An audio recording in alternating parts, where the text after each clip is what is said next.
An estimated 150 to 200 Americans die each year because of allergic reactions to food. Well, I'm a mother of two. I have a daughter. I had a son. He's deceased. I was born and raised in Alabama to the tender age of 15. At that point, I came to New Jersey with my mom and my nephew. I've been living in New Jersey up until that time. I moved to Connecticut for a short period.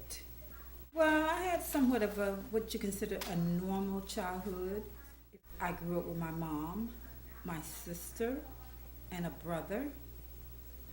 I helped raise a nephew. As a child, I was off and on kind of sick with tonsil problems, anything with childhood diseases, you know. I hated school, if I can say that, but I went every day to be with my girlfriend so we could eat candy and junk all day.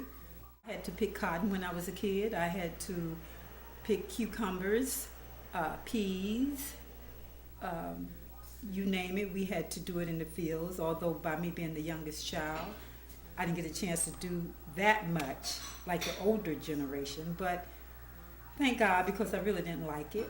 I was terrified of worms, which it still is today.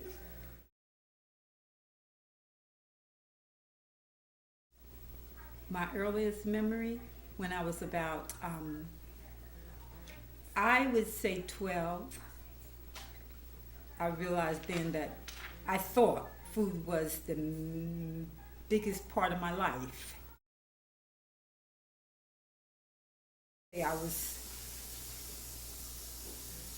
probably in my late 20s, early 30s. I think,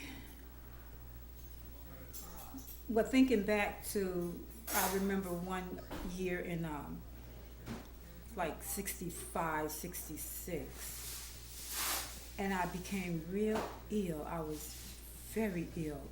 Food allergies affect about 2% of adults and 4 to 8% of children in the United States. There is no cure for food allergies. The best way to protect yourself is by avoiding any food that will cause a reaction. Symptoms of a food allergy include hives, itching, or skin rash, swelling of the lips, face, tongue, and throat, or other parts of the body, wheezing, nasal congestion, or trouble breathing, abdominal pain, diarrhea, nausea, or vomiting, and dizziness, lightheadedness, or fainting. In severe cases, these symptoms can be life-threatening. Well, some of the worst ones that I experienced was when I was, before I was diagnosed with the allergies. What they wasn't telling me was allergies, was when they told me I had fibromyalgia and chronic fatigue, Epstein-Barr, the kissing virus. Every doctor I went to would tell me a different thing.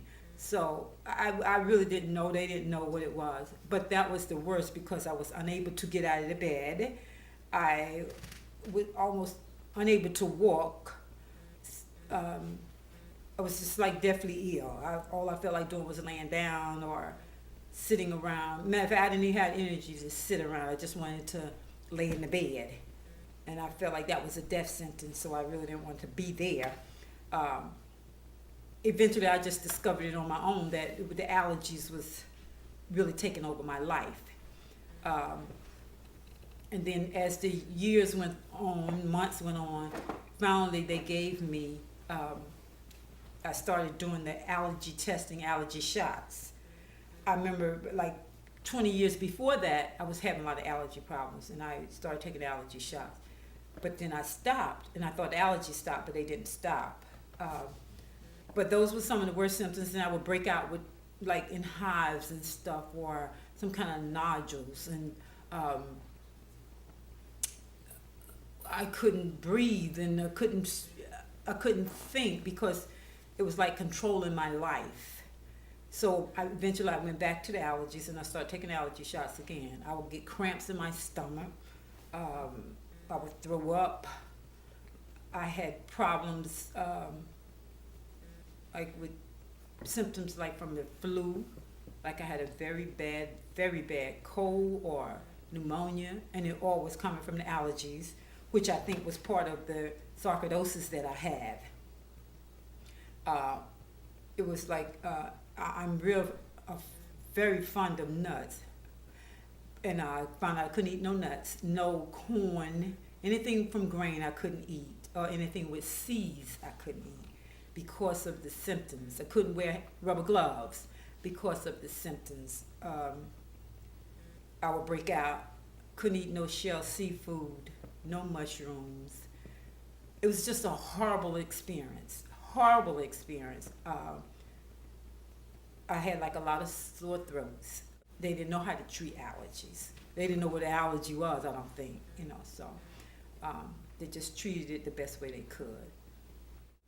No one ever said to me to avoid eating peanuts or pecans. Some things they would say, well, if you know you're allergic to it, don't eat it. But they didn't test back then, they didn't test you for food allergies. Some doctors still don't test you for food allergies. You have to kind of figure all that out on your own. You have to do the suffering and eliminate stuff from your diet so that you yourself will know not to take in certain things, not to smell certain things. You can't be around any kind of spray, hairspray, cleanser, scented candles, anything with a smell you can't be around, because it would make me so sick until I really thought it was like a death sentence. And the doctors didn't know. They don't know. If they know, they don't tell you.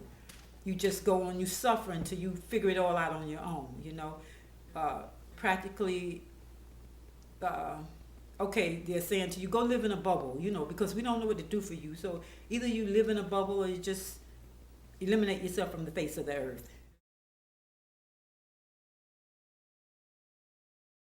Yes, they give me an EpiPen, because if I would eat shell seafood or mushrooms or anything to that sort, it would stop your breathing. So you have to use the EpiPen, stick yourself with the EpiPen, and make sure there's someone to take you to the emergency room. Well, I gradually, like I said before, you gradually start to make the change. You just start eliminating stuff from your diet, and you trying to see what it is that's causing the problem. And eventually I just started eliminating everything. I stopped.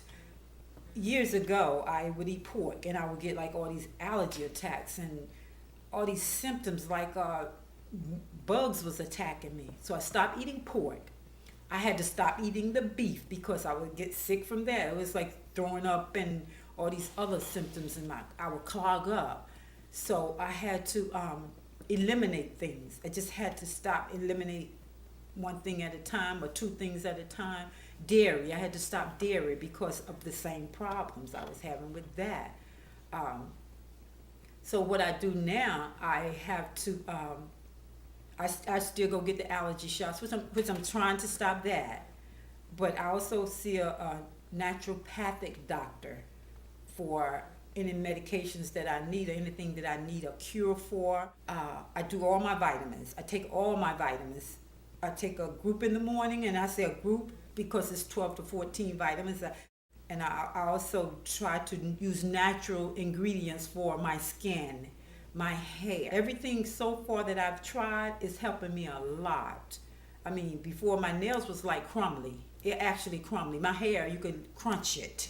So a lot of things is a mindset too. We have to know that a lot of things is start in our mind. And we have to work on that to help ourselves, to cure ourselves, if we really want to be cured. So.